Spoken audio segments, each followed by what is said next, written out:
Hey guys, I apologize. I am unshaven and like I said, I'm in a t-shirt, not my normally filming attire, but I wanted to make a quick video specifically directed towards my fellow Forged in Fire brethren and those of you that are out there that are attempting to make a living, So the deal is you get on Forged in Fire, especially now, and it's pretty awesome. Like I said, you get all the accolades, you get to be on the TV, which is cool. But the problem is that the roads of fame are littered with the bodies of knife makers and blacksmiths that thought that they got on TV and that life was going to be grand and they were going to make all this money. It doesn't work that way. So the business of knife making and blacksmithing is a very different creature. And there are many, many potholes. And one of those things I kind of wanted to cover because I got a couple of emails and you want to talk about things that upset me. So here we go. Get an email, very well worded. Dear Trenton, I hope this email finds you well during this trying time that the world is facing. I recently became interested in the area of blacksmithing following taking a class and sought out products and courses online. In doing so, I came across your website and was fascinated with your work and passion that drives you. The skill and effort you put into this endeavor was inspiring and highlights how blacksmithing is a timeless skill that encompasses thousands of years of human history. You can already hear the crap being pumped already, right? As a fellow entrepreneur, I want to help promote blacksmithing and those who keep this tradition alive and well. In my initial searching for products, I found the distribution of sites such as Etsy, Amazon, Facebook disorganized and too broad-based, resulting in endless searching for the item that I was looking for, returning results. Blah, blah, blah, blah, blah, blah, blah. That basically goes on to say he wants to create a website that is specific to blacksmithing and all that kind of good stuff, which again seems like a reasonably good idea. But then he goes into, in the beginning, the website will solely focus on promoting one or two key products from each smith and expand later on. The initial stage will allow each blacksmith to stand out in the mind of the consumer, as the focus will be on the quality of their best product rather than quantity and diversity of various production items. So guys, right there is where the bull crap is, okay?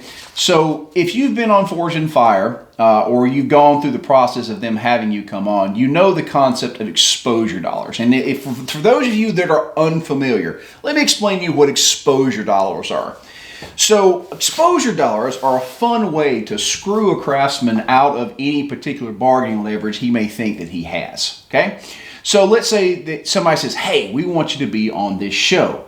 And you go, okay, well, you're going to take 2 weeks out of my shop. My shop rate's $800 a day. So for the bargain price of however many days you're going to have me out, we'll be good to go. But, oh no, we're not going to pay you. Well, what then? Well, you're going to be on TV. You're going to get all this exposure. It's worth tens of thousands of dollars.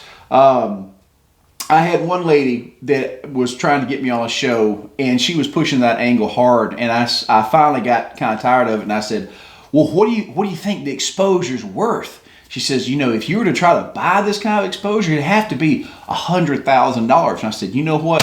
Today is your lucky day. If you'll just give me $50,000 right now in cash, you guys can keep the other half, and I'll still come on. She was less than happy with me. It's a scam. It's bullcrap. It's absolute bullcrap. Exposure dollars are bullcrap. And the reason is that if you're a maker, even a hobby maker, because there's not many production makers, you can't take advantage of whatever bump you'd get from being on the show. Can't do it. I mean, myself was one. Now, again, there's several guys that have had the opportunity to get a bump in business, but their business was already established. It's not like the record company came in, you signed a contract, and you have millions of dollars overnight. It doesn't work that way. But I digress. Exposure dollars suck. Now, so I get this email. Now, again, I'm in business. So anything that can help particularly focus on the business that I do, especially in coronavirus days, is of interest to me. Well, the problem is there's nothing in that email that really does anything for me. So I sent him a message back. Mr. Stein, allow me to be direct. Imagine that. I get a lot of mail like this. Whereas your letter is very carefully worded and constructed, as a business owner, I see no detail whatsoever of what is going to cost, nor any mention of an expected return. I get a whiff of exposure dollars, and I assure you that after 2 television shows and countless offers, I am well adverse to yet another startup. The number of smiths capable of production level work can be counted on fingers and toes, and very few of them need any help. I do not mean to be discourteous, but you'll need to give me actionable details to get anywhere with me. So I received the following email. Thank you for the swift and honest reply. To be upfront, insight like what you provide is invaluable to me, as I am seeking to grow my knowledge in entrepreneurship and create a successful company. Your specific mention of lack of cost and expected return details are great points that I will incorporate as I move forward. My initial email was an attempt to conduct market testing as to whether my idea would be of interest to any blacksmiths and worth pursuing further. In doing so, I also collected to collect insight from individuals such as yourself as to how I can best provide value to you and your business. I greatly appreciate and respect you taking the time from your busy schedule to respond, and hope that this venture should come to fruition. I hope that should this venture come to fruition, I can earn your trust and potentially business. What horse crap. Mr. Daniel Stein, that is absolute horse crap. So what happened was he was sending an email out that did not say, hey, we're just doing some marketing research. What he sent me was an extremely elaborately worded butt greasing to get my attention in order for me to tell him something for free. For free. I sent the following email. So in essence, you have contacted me with a business proposal that has no business. It was never intended to do anything but absorb my time for your game. Good luck with your business model. And I included a bill for the time that I spent on the email, and also the time that I'm spending making this video. Guys, business is a different world, and you're going to find out that once you've been on Forged in Fire or you've gotten some notoriety, these guys are going to come out of the woodwork. Hey man, I've got an idea. Ideas are useless. If ideas were valuable, every art student in this country would be a millionaire, but that's not how it works, is it? Every time that you go to a situation, everybody's got a new idea. I am to the point in my life where if you have an idea, great, fantastic. Please walk over to this side and go tell it to this brick. If you want to get my attention, you want to do something, put the idea to work.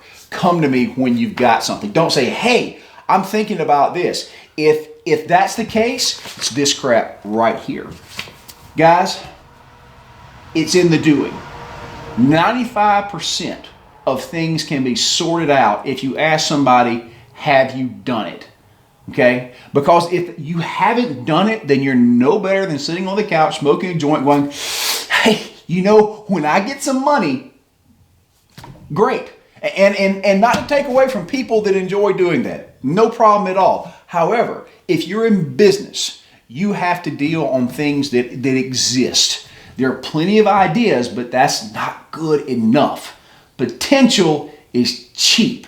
Action is where it's at. So, for these guys, don't bother to waste your time. When somebody comes to you and say, hey, I have something that I've already done, not that I have an idea, that's where you want to be.